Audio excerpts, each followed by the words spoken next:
Hello Chef, I hope you're fantastic today. In today's video stream, I want to share with you how to master your pattern interrupt. Well, and why you should actually master pattern interrupt. What's actually pattern interrupt all about? Well, when you have a bad habit, then you go and interrupt it. You just do something different and then you interrupt it. And doing the pattern interrupt or the process of leverage, sometimes, as I told you yesterday, leverage is really important. And doing the process of leveraging something, sometimes the fear just approaches, or we have bad thoughts. And what will happen is, what we can do, how we can overcome it. Well, there are two things you can do. First of all, you can annihilate fear or interrupt this limiting beliefs that are causing fear or other things that you feel yourself uncomfortable, makes you suffer. This is actually the thing, two things, okay? And before you go annihilating, because it's more bigger and more drastically, of course, you can do something different. And what is something different is, you can go for a pattern interrupt, pretty easy. And what pattern interrupt actually is, and what you just changes physiology. You do something unusual for your body. For example, Tony Robbins said like things like, "Hey, you can like sway your arm and put your finger in the nose and say this is all bullshit," okay? And just laugh about a thing, about those thoughts, about those actions, and so forth. And you can kind of do this anchoring process to overcome these fears and so forth, or limiting beliefs. And but you can do even simpler things, because those kind of things you cannot really do in the public. But what you can do, or where you can start off, is, for example, when you're one of those people. How many of you also actually, when you wake up in the morning and grab the first thing you do, you grab to your mobile phone? How many of you does it? I know you guys, and I have been there too. And let me tell you, what you can do is, of course, you can prepare a mobile phone, put it somewhere else. But if you like in a small like apartment, maybe in New York City, or when you're living in Japan, Tokyo, you have really tiny apartments, like 5 square meters, and well, 5 square meters, maybe 10 square feet, 10 square feet, not more, like 10 square feet. No, 5 is like 15 square feet. Like 15 square feet is nothing really.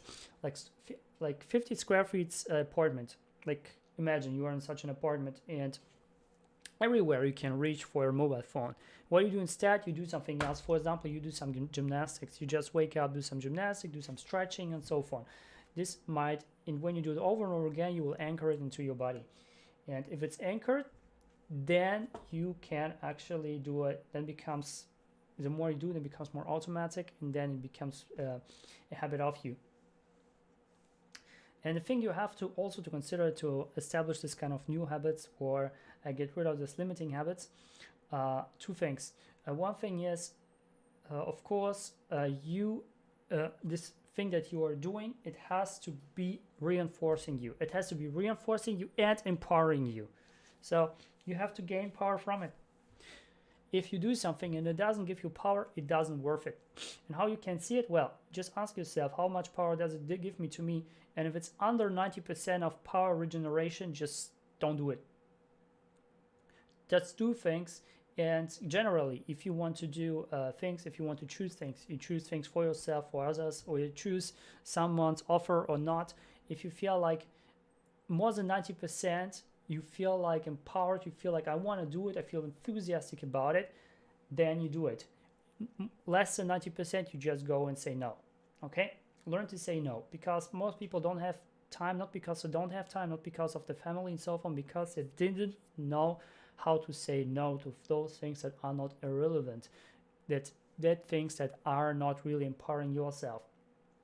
And sometimes you have even get rid of two of those things that are kind of draining you down. For example, in Japan, people are used to go after the job ends, they go with the co-workers for a drink, and then get home like by 1 o'clock within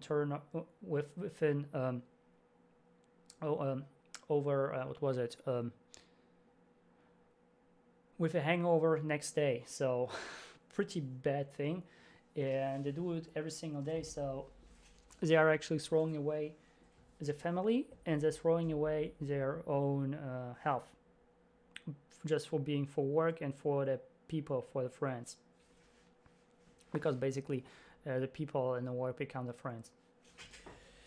And however, I would recommend to do it the other way.